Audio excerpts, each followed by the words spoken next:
I'm going to hurry up because my time is up. Trump calls for what? Involuntary confinement of mentally ill in shooting address. I'm going to go what I covered this week and come to today. Mentally ill, right?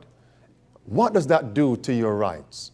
Involuntary confinement. Now, friends, bear in mind, volume preacher, bear in mind, they may have a case, but based on prophecy, we know where it's tending. Who they are going to call mentally ill. Because what did they call Jesus? Mentally ill. Mark 3, verse 21. And also, we are told this happened as well in Luke 23, verse 1 through verse 3. Acts 24, verse 5 with Paul. These men are mentally ill. It's coming for us, my friends. Volume preacher. To do. Third, we must reform our mental health laws to better identify mentally disturbed individuals who may commit acts of violence and make sure those people not only get treatment, but when necessary, involuntary confinement. Mental illness and hatred pulls the trigger, not the gun. Fourth, we must make sure. Is it coming, friends? Let's see who the primary king of the north, with the counterfeit king of the north, the papacy, because Christ is the true king of the north, the counterfeit one, with his allies. He's already saying that those who believe in absolute truth, those people are mentally ill. He says, a fundamentalist group, even if it kills no one, even if it strikes no one, is violent.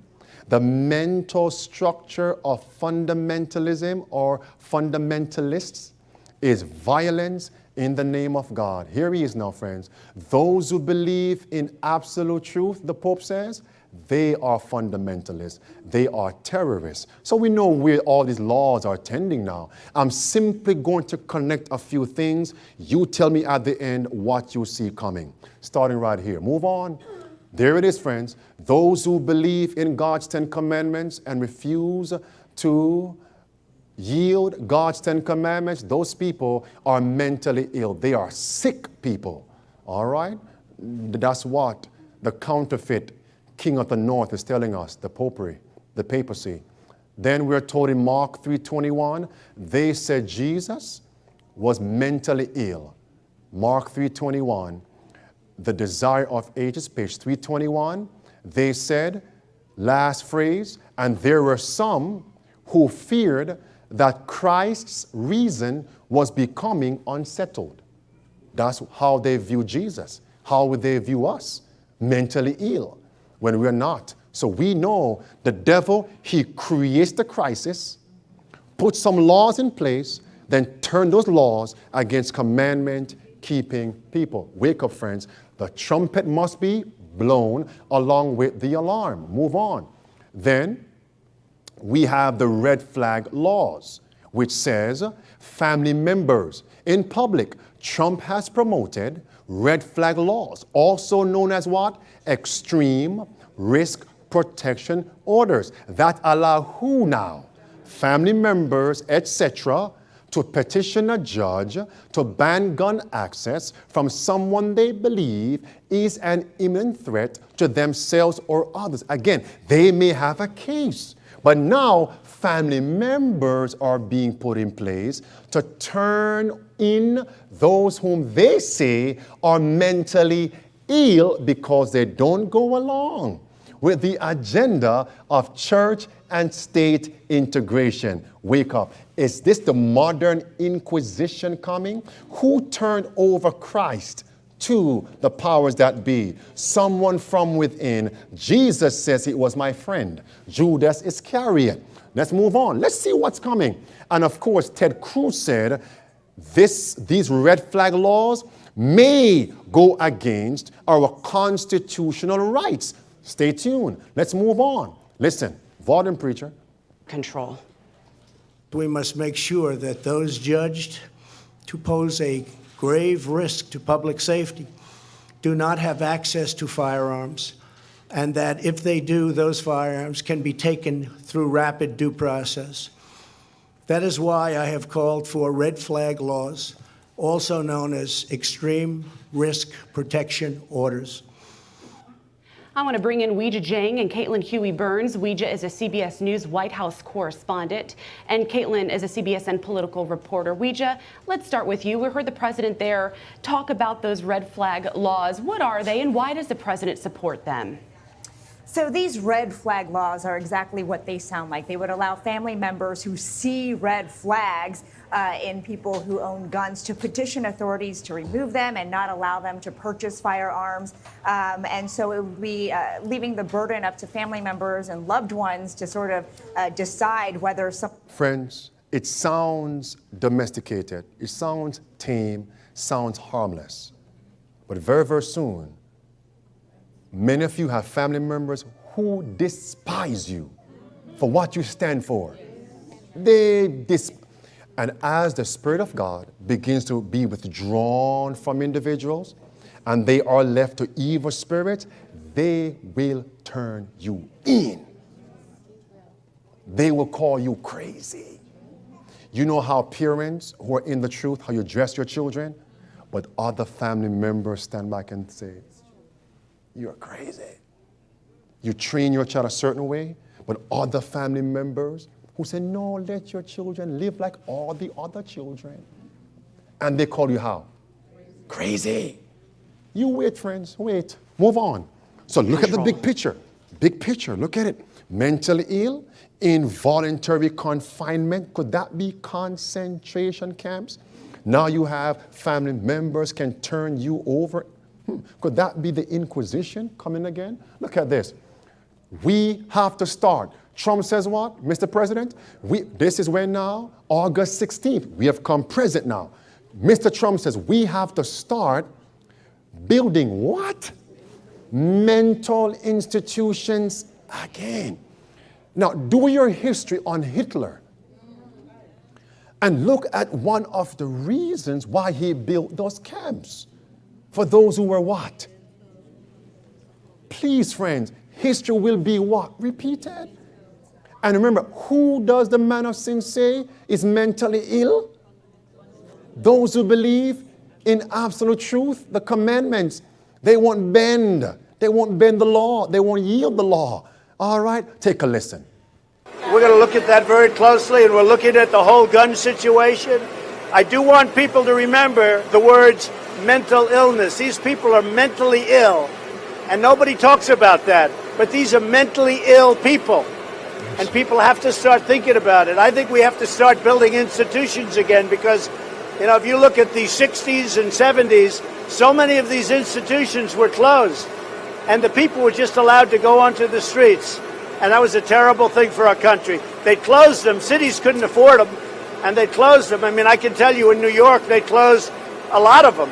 And the people went out onto the streets, and it's a terrible thing. But a lot of our conversation has to do with the fact that we have to open up institutions. We can't let these people be on the streets. And we don't want to see crazy people owning guns. But I also want to remember that mental illness is something nobody wants to talk about. These people are mentally ill, and we have to study that also.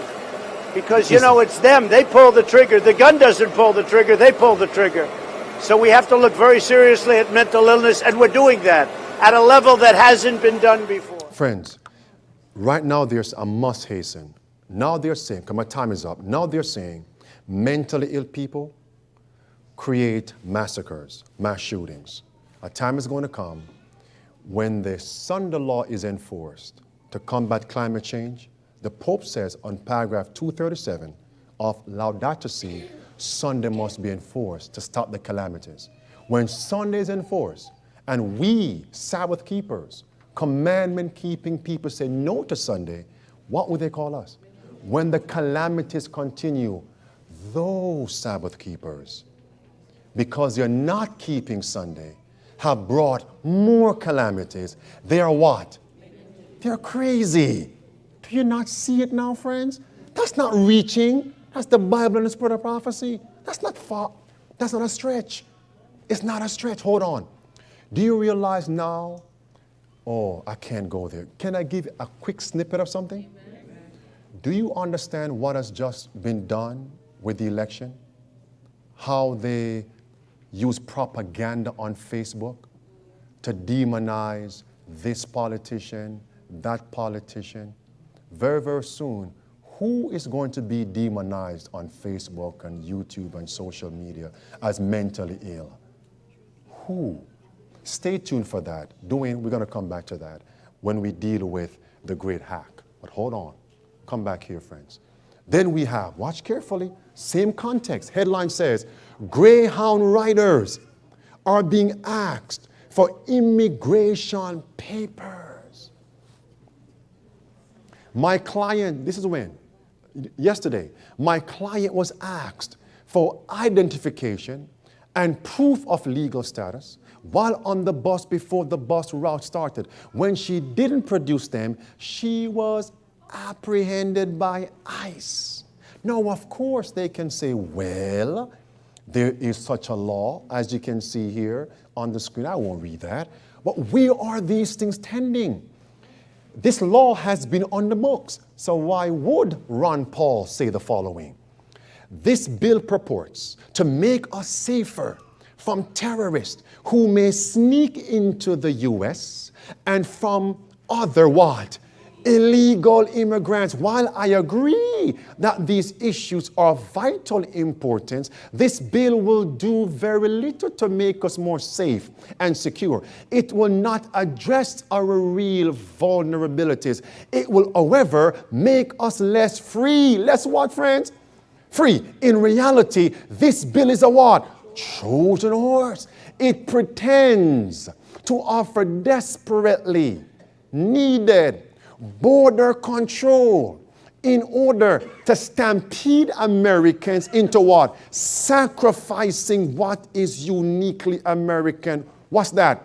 Our constitutionally protected liberty. He goes on, the much-hailed 9/11 Commission report released in July recommends a federal ID card.